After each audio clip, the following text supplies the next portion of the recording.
やっぱりこの新芽が止まった時がすごく綺麗に感じるものですか、それともこう目摘みした時がこうピチッと揃って一番樹形とかにもよるんですか。目摘みした時っていうのはそんなにねバランスよくは見えないんですよ。綺麗に見えるのは芽吹きの時ですね。新芽出た時、これは綺麗ですよね。淡い緑でね、非常に味のいいものを感じますよね。これで目摘みをして、その目摘みをした後の落ち着いた時期っていうのがあるんですよね。その頃になってくるとこうまた雰囲気が良くなってきて見応えしますよ。大体やっぱりだからお盆過ぎたものが一番綺麗に見えてくるのかな、見てるとね。でやはり葉が締まってきた時に綺麗に見えてきますね。その葉が締まるっていうのはその固まってきたってことですか、それとも固まって落ち着いたってことなんですけどね。うちでは目摘みをちょっときつめの目摘みするんですが、そうすると葉が随分細かく締まってくるんですよね。そうするとね、前にもこんなことをある業者に言われたんですよ。展示会へ1位持ってったんですね、北海道の1位を葉を締め込んだ状態で。そしたらあまりに葉がよくできてたら「八つ房の1位なんですか?」って言われたから「1位に八つ房は聞いたことないよ」っていう話したんですが、そのぐらい葉が締まってくるんですよ。だから関東の方が見たら本当に八つ房に見えるようですね。葉が小さくなっちゃうもんで、やはりこれは目摘みなんですよ。目摘みしないで放置しとくとやっぱり一番目の葉の大きいものが出てきますから粗くなりますけども、長野の場合ですと目摘みしてると葉が締まってきますね、びっしり。だから非常に見応えがいいですよ。きれいに上がりまして、その辺はやっぱり信州独特の気候がそうさせてるんだろうなとは思いますけどね。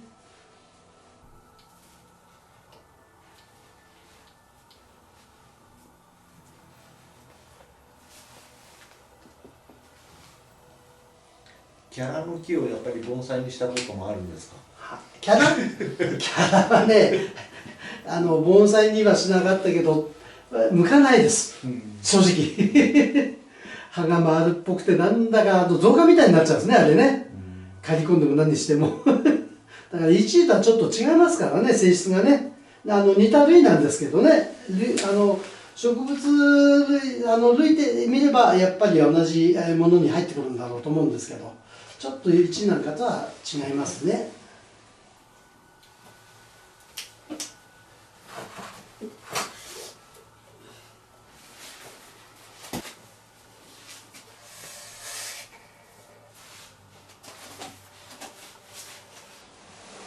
1位持って楽しんだ方はまた1位やってみようかなっていう、持ってみようかなっていう方多いですね。面白いもんですから、作りやすくて。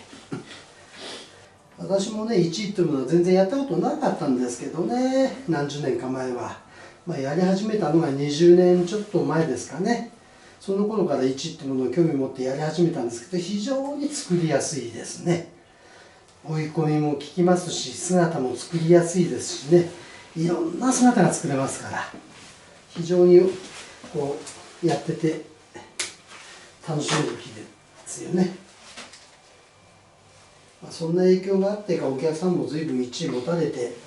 楽しんでいらっしゃる方がおられますけどね。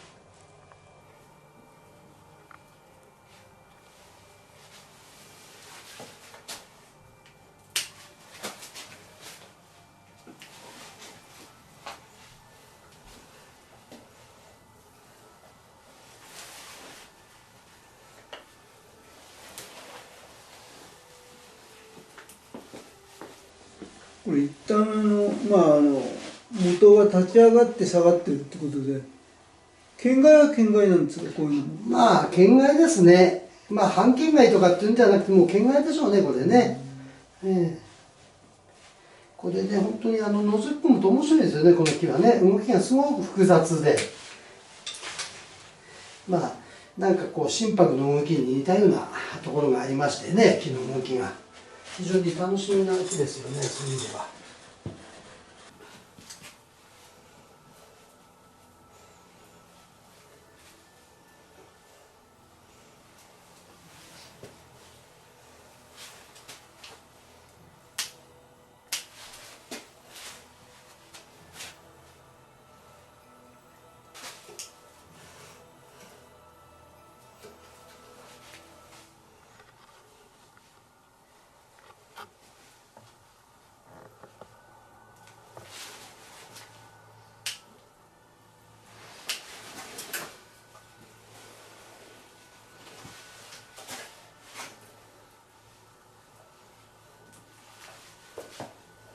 ぱ山木っていうことでやっぱり心拍と同じように枝がそんなに太らないもんなんです。太りにくいですね。新潟のイチは特に枝太らないですね。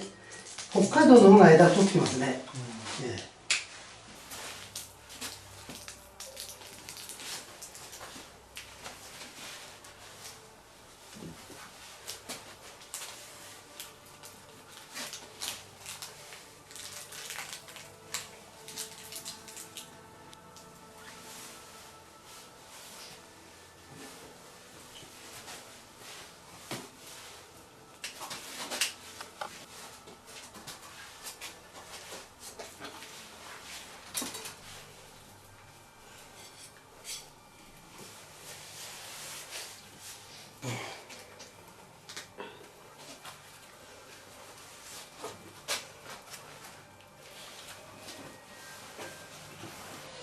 1位ってものも大体山から出るものは大きいですからね。山から取った人に小さいものないのっつってもね、やはり小さいものを取ってくるより大きいものを取ってくる醍醐味があるみたいですね。だから意外と小さい位置っていうのは持ってこられない方が多いですね、見てると。でも大きい位置でも小さくできますからね、位置の場合は。だから私なんかも手に入れてきたものを中品にしちゃった木もありますから、1メートルぐらいの木が。そういうことは1の場合はできるんですよね。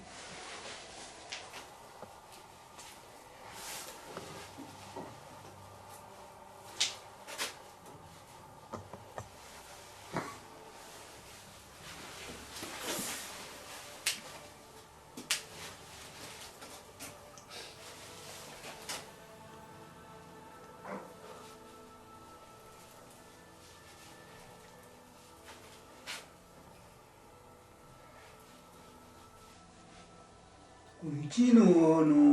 水水っていうか、その川の手入れっていうか、それはどうだ、心拍とはまた違う。赤みが出るんですよ、心拍と同じように剥くとね。でもね、場合によったら自然のまんまのが味かなとはありますよ。剥いちゃってわざわざ赤み出さない方がいいのもあるし、まあ全てじゃないですけどね、そういうものもありますね。これなんかちょっと赤み出したのが綺麗に見えるかもしれないですけどね、この木の場合はね。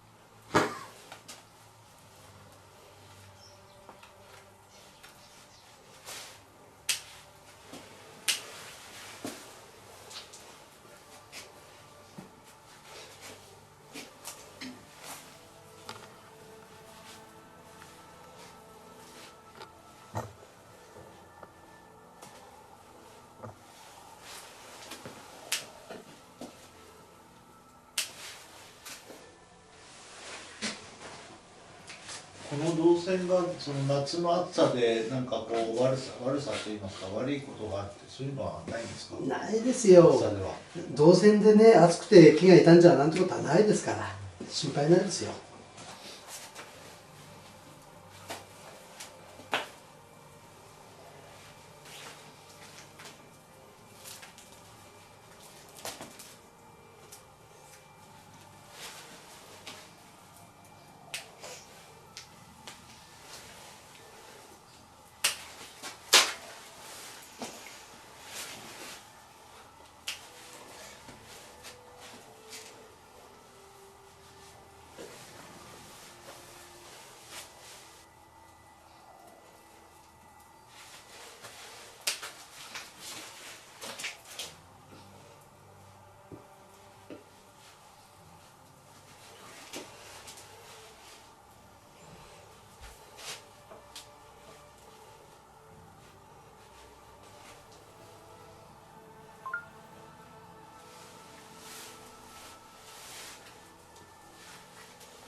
と映像を見られてる方はちょっと刃先がね茶色いから枯れてるんかなと思ってる方がもしいらっしゃるとしたらあれなんです。これね寒さで枝先の新葉というか去年の葉が寒さで霜焼け起きている状態ですから枯れてるわけじゃないですね。ちょっと茶色くてね今朝もあれ色ちょっとおかしいねなんて人いたんですけども、それはもう心配ないですからね。これはもう時期的にこういう色になってるだけですから、寒さで霜が降りてこういう色になったということですから。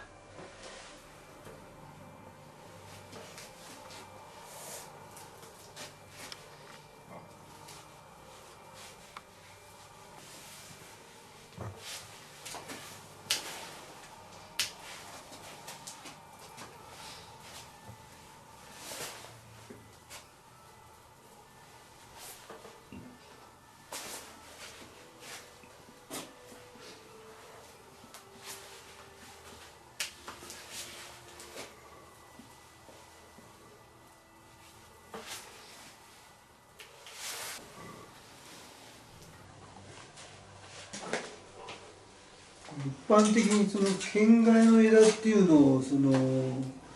弱らせないっていうなんかありますかね。弱らせないっていうことはまあ結局弱るというのは日が足りないっていうのと水不足とあるんじゃないかと思うけどね。まあ一番はやっぱり日照不足。県外の枝特にね下へ下がってるもんで日をよく当ててあげるってことと、やはりもしちょっとまあ弱いと思ったら葉水を多く与えるってことも必要かもしれないですね。県外の枝にはね根元だけじゃなくて葉水を与えることで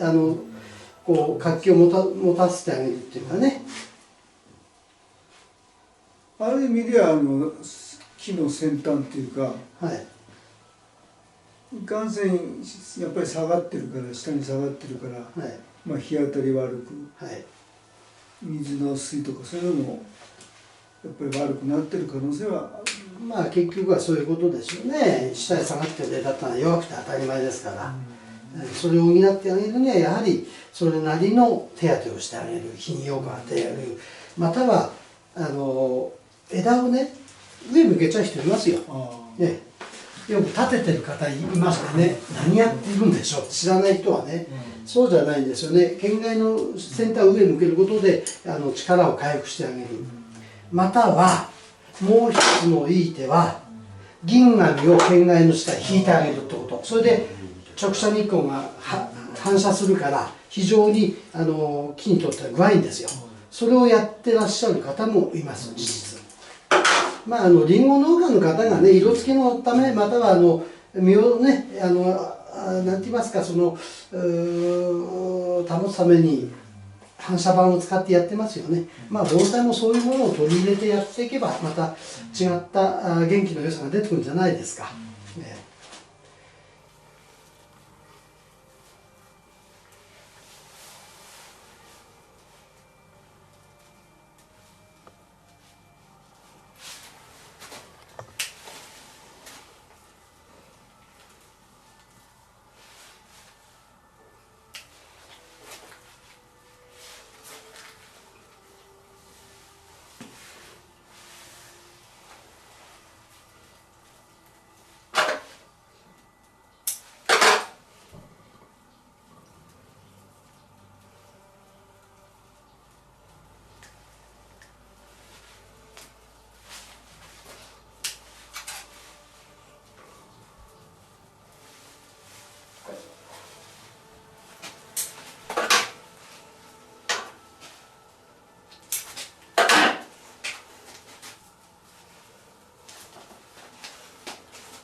これどこ？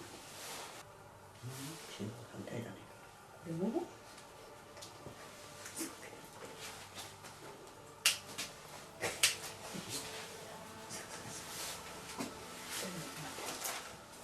こ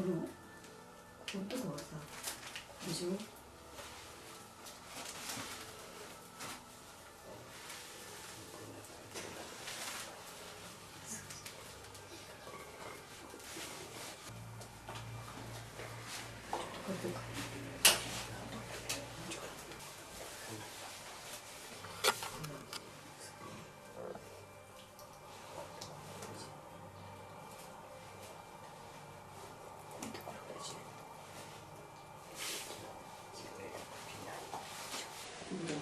国旗を作っていくときには必ず正面はもう一点だけですか？それを要はこっちも見れるよね、あっちも見れるよねっていうことはあるんですか？まあないとは言えないけど、まあ正面はもう一回決めたらね、その時に作る時はそこが正面と、もうぶれないからね、そこでぶれちゃうとまたおかしくなっちゃうから木が。ただ作った後だ、ここからも雰囲気的には見れるよねっていうことはあるけれどね。ただやはりそれでは正面にはなってないんだよね。見れますねって話をしてるだけで、正面がいくつもありゃおかしいよね。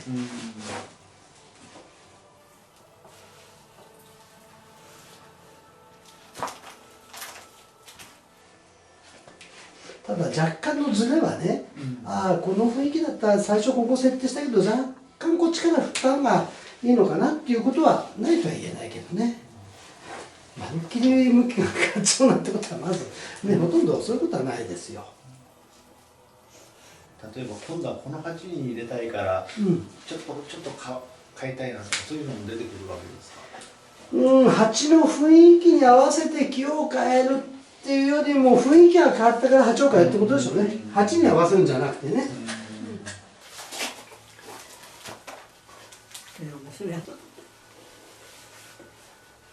盆栽を鑑賞する上でもう鉢移りが 50% 占めてるとこあるからね、もう鉢移りが狂っちゃったらせっかくの木が台無しになっちゃうもんで、非常に鉢移りってのは大事ですよ。そこがしっかり見極めてないと、俺好きだからこの鉢入れたって、いや好きかもしれないけど鉢移り悪いよってあるんですよね。その時はやっぱりちゃんとしたものに合わせてねやっていかないと、せっかくのものが台無しになっちゃう。よくね、鉢移りの話でするとね、このもの少ないですけど、浅くて困る、小さくて困るってよく言われるんですよ。いや、浅くたって枯れないよって言うけど、自信がないって、いや、自信の話じゃないよ、絶対枯れないからって言うんだけど、やっぱり嫌だっつうんだね。で、小さい鉢入れると、またこんな小さい鉢入れても困る。いや、困らない、移りがいいからって、やっぱり抵抗されるんですよ、よく。でそれが解消できたのは10年目とかね、やっと分かりましたなんて言って、もっと早く分かってもらいたかったんだよねって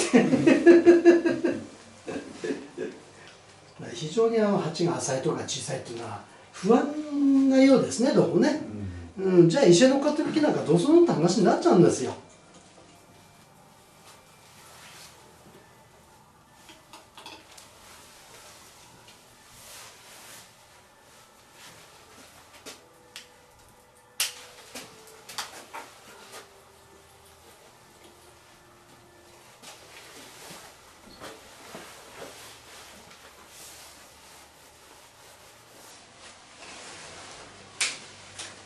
植え替えのタイミングっていうのは、何年とかっていうよりも、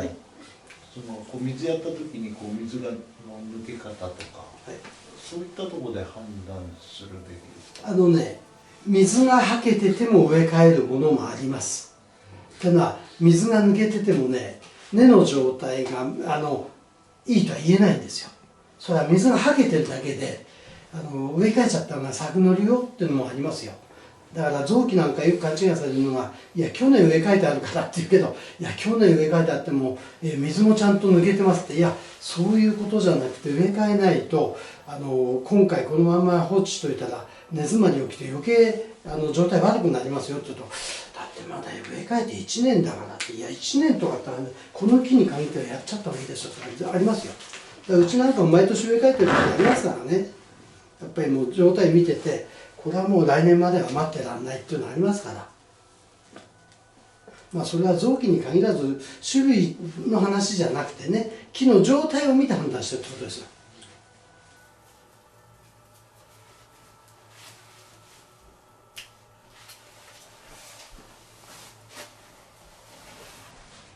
じゃあ結局は水が抜けてても、うんちょっとあんまりだなっていう時は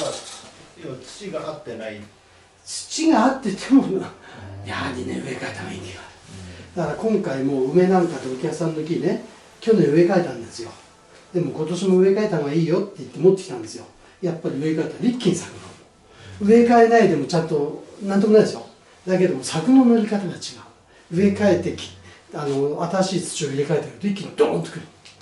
それが植え替えなければまあ普通に動いてくるんですよ。その違いっていうのはもうはっきり木に現れてきますから。例えば同じ用土、同じ粒の大きさ、配合一緒でも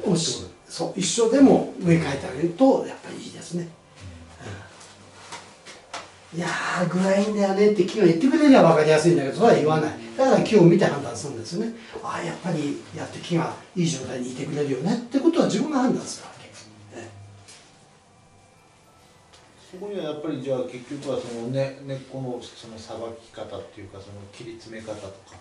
そういったところを関係してくる。いやそれは一緒ですよ。同じことやりますから、特別に何かを変えるとか、去年ね1年前に切ってるから軽く切るとかそういうことじゃないですよ。普通に植え替えてますから。だからそれは木には全然負担になってないんですよね。ただ間違ってやりすぎちゃう人がいるもんでそれでたまにねおかしくなってるのあるようですけど、まあ普通にやったらまずそんなおかしくなることないですから。